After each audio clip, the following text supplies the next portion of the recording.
excited about you guys coming down to Australia for the first time. I was wondering how you're feeling about it.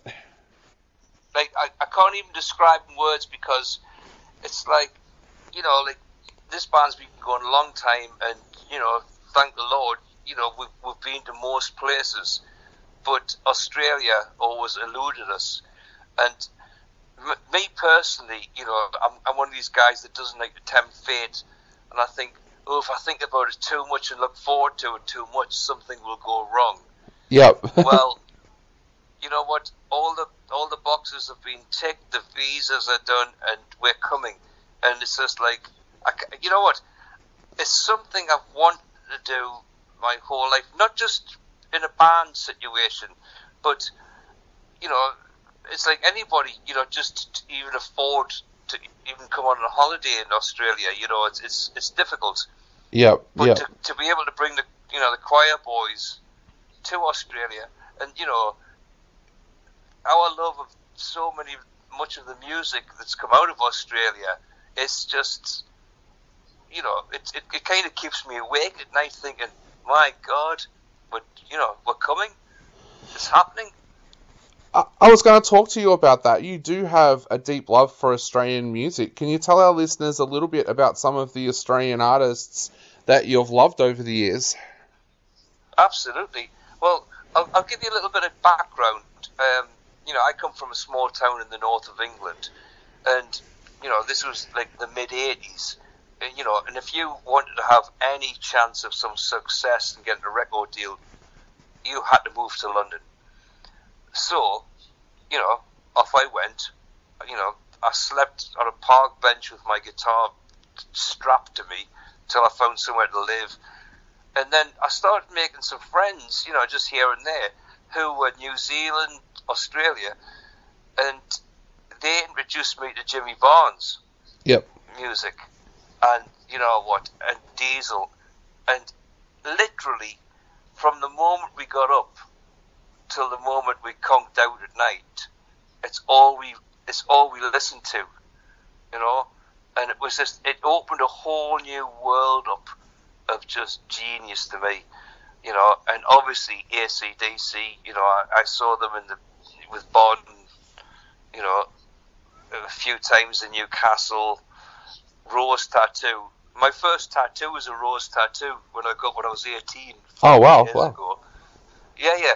You know, so, you know, I didn't take it lightly, and it was a real guiding force of just the fact that these bands could be so heavy but so melodic. Yeah. And meaningful. You know, like, you know, when I go to the gym, it's Jimmy Barnes, right? You know, and it's like, I almost think I'm going to pop still listening to those songs. Yeah, you know? yeah. They haven't lost their flavour to me. Yeah, exactly. And I'll tell you a funny story. Last year when we did the Monsters of Rock cruise, you know, my wife always comes with me. You know, and it's you know, that's our little treat together, away from the kids and everything. You know. And Angry Anderson, his cabin was 2 doors up from mine.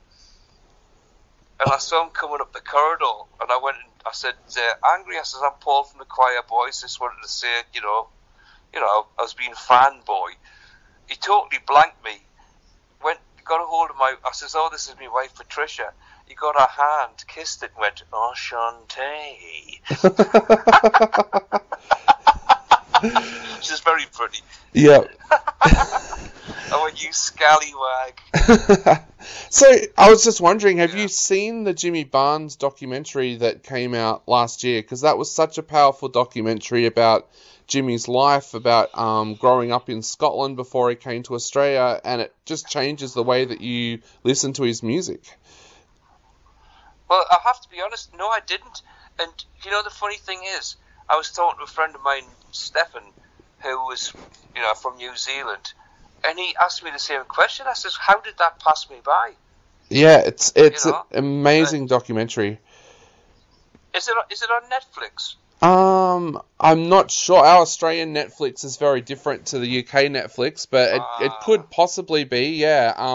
I know here it aired on free to air television here after it finished in the cinemas, but it is such an amazing documentary where you look at his music in a whole different light. Like you go back and listen to the album Working Class Man, and those songs all have a very different meaning once you know about the story of his life. I'm getting shivers. You're just telling me. Yeah.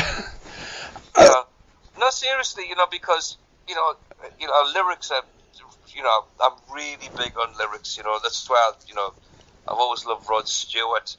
Like everything has a time and a place, and and you may be going through something or whatever, and the song just hits you. Yeah. And it stays with you forever.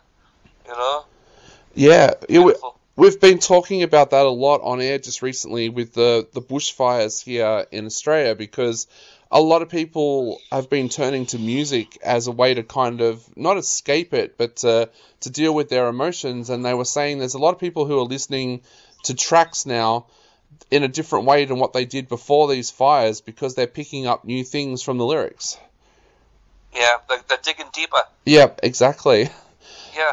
And but isn't that I don't want to get like all hippie, but it's like this is the beauty of music. It's like you can hear something and think it, and it's just there, and then something happens in your life, and all of a sudden it takes on a whole new meaning. Exactly. Yep. Yep. Yeah. It's just an incredible force. Yeah. Listen, I'm sitting here in my big chair talking to you in Australia about my band coming and playing music. It's so powerful, isn't it? Exactly. And I have to ask, what are you guys looking forward to doing when you're here, aside from our music? What else has made you so excited about coming to Australia? Because you mentioned before that it's something that you've wanted to do for a long time. Well, it's one of those. It almost became an unattainable dream. Trust me, I'm the least defeatist man in the world. But after all these years of it not happening, I would never resign myself to defeat. But it was just like, well, it's possibly not going to happen because of this, because of that, because of money, because of, And then when it actually came to fruition that we're actually coming, it was just such, it was like winning the lottery. Yeah. And it's just like, the only unfortunate thing is because the schedule is like boom, boom, boom, boom. We fly every day.